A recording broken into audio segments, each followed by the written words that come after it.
any. I just competed in my third competition. And to protect the identity of this person who sent the letter, I won't share which comp it is, but it's a big comp. And the results of that comp raised some questions for me. This is the first time I've ever competed where I've had more than 2 couples in my category. And at this comp, I had 6 to 8 couples in my multi-dance events. But me and the other students from my studio consistently placed the very lowest in our categories. Is this a warning sign? And since these aren't solos, I wasn't able to get the individual feedback, just the overall marks. So there's no way to know if maybe the dancing was close or if I was competing completely out of my league. Is this the best my coach is capable of? Do I need to seek higher level instruction to grow from here? Is there some backroom animosity going on between the studio or the instructor? I sure hope not. And lastly, some judges marked me much higher than other judges in the same dances. What did that one judge see that the other judge didn't see? This lack of individual critique and specific critiques makes it hard to learn anything at the comp. So, although I'm having fun there, maybe my money is better invested in perhaps spending more on the visiting coaching, perhaps finding a teacher out of town, pay more to go travel to see them. Overall, the costs are just going to be cheaper than doing the pro-am. What do I do? Okay, here goes. Firstly, I don't know this individual. I don't know who their teacher is, but I have seen this play out over and over and over in the dance sport world. So here's my 2 cents on what I've seen, okay? Number 1, review the video with your teacher. They can probably identify for you, hey, you had better flight or worse flight than this couple. Maybe your top line's better than this couple. Hey, I know that judge, and they really prioritize the footwork. Well, this person had more pronounced dorsiflexion and plantar flexion, heels and toes. That's why they marked that person higher. Maybe your teacher knows some sort of behind the scenes thing going on where, oh, well, that judge is drinking buddies with this other pro that was on the floor with us, and so they may have judged that person's student higher based on the nature of their friendly personal relationship. You never know what's going on. I bet your teacher has some idea more than you do. Okay, number 2.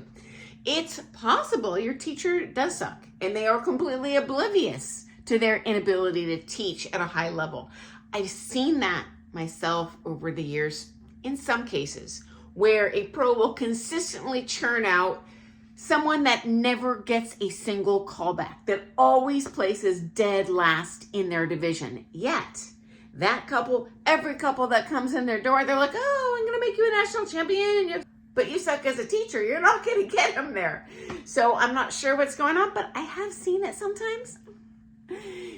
So you might even do a little R&D and find out, okay, well, have they ever produced someone that's accomplished anything in competition? Because it could just be, they have a current batch of students that maybe haven't been dancing together a long time or something. I mean, as a teacher, you also are, and I use the term liberally, limited by the potential of your students, how long they've been dancing, how hard they practice and stuff. So just because currently all those students are doing poorly does not mean that the teacher sucks. It's somewhat of an indicator, but it is not a guarantee. Number 3, you definitely need to stay after the comp whenever possible to get coaching from those judges. Whether those judges live in that town or sometimes just email the comp organizer, hey, are any of your esteemed panelists going to be available after the comp for privates? Because they might be. As a matter of fact, sometimes I've even booked them through the comp. That way, even if you're not doing this solo and you're not getting that individual specific feedback, they can give you that feedback in one private. And then it's very hardcore, catered to you. It's not 2 seconds writing on a piece of paper, hey, nice costume. Next, they'll actually be able to give you some very helpful feedback and maybe some solutions, okay? Okay, next up, conflicting marks. This could be politics. It could be when they happen to be looking at you. Now, you already said there's 6 to 8 couples on the floor with you. Well, guess what? You're already guaranteed they're looking at you a max 10 seconds. And it's probably about 5 seconds because half the time you're out there with that iPad in your hand, you're looking down at the pad trying to do your little markings, right? They're not looking at you half the time. So some of it is just luck.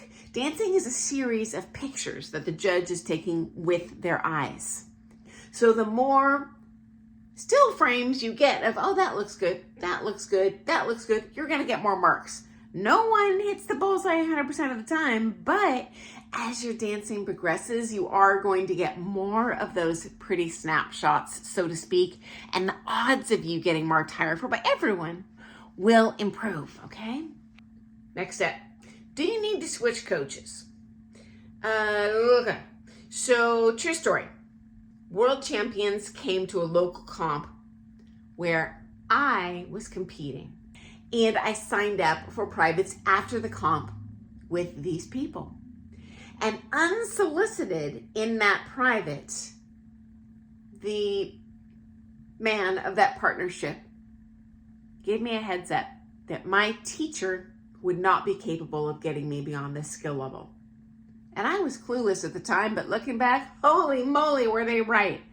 I owe my entire career in terms of being able to dance championships successfully, turn pros, to this one visiting coach who took pity on me and was like, well, I see a dancer here. They're kind of young. They kind of might have potential and they're clueless as to how bad their teacher is. I didn't know. So anyway, at that point, I did pursue coaching out of town. I started driving out of state, later flying out of state, then picking coaches that lived across the country, flying every month to see them, and then flying to England to see their coaches. So it grew from there, and it really did require taking from those high-level teachers to get to that elite level. And then once you even get there, now you got to take the political lessons and go even farther out of your way and spend more to get those marks. So I'm sure that's not what you wanted to hear, but it happened to me. Number 6. What motivates you to become a better dancer varies per dancer. So perhaps Prime is great for you because you know what? When you're on that comp floor, you've got a show scheduled. It is great motivation to practice hard and improve when you don't want to embarrass yourself. But you know what? For some people, that comp experience or show experience is demotivating. It's scary. Their spirit is crushed if they don't win or get the marks that they want. This is different per couple. So I would say, I can't give you that answer. You got to reflect on yourself where your money is going to be best spent to make a joyful dancing experience for you. And I would say that's the key, is your happiness. Because you know what? If you're not enjoying the dancing, you're going to quit. You're not going to practice hard. In my opinion, it's going to way hold back your dancing much more than the financial situation or the skill of you're a pro or how many visiting lessons you take, whatever.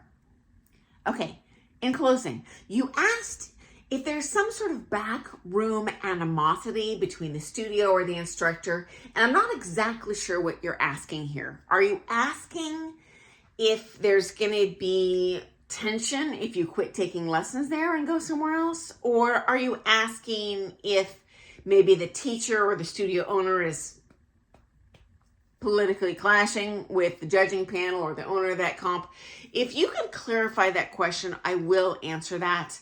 Just to protect your identity, I would suggest maybe not putting it in the comments here today. Just shoot me a private email and I will respond here publicly because I'm sure we all want to know the answer to this one. Because any of this stuff that happens kind of in the closet in the dark is helpful for everyone to know. So thanks for sharing your story with us. And that's my guess as to what possibly could be going on behind the scenes. Okay, guys, best of luck to all of you on your upcoming comps. And I look forward to seeing you first thing tomorrow morning for some more Things Ballroom Dance. Bye, guys.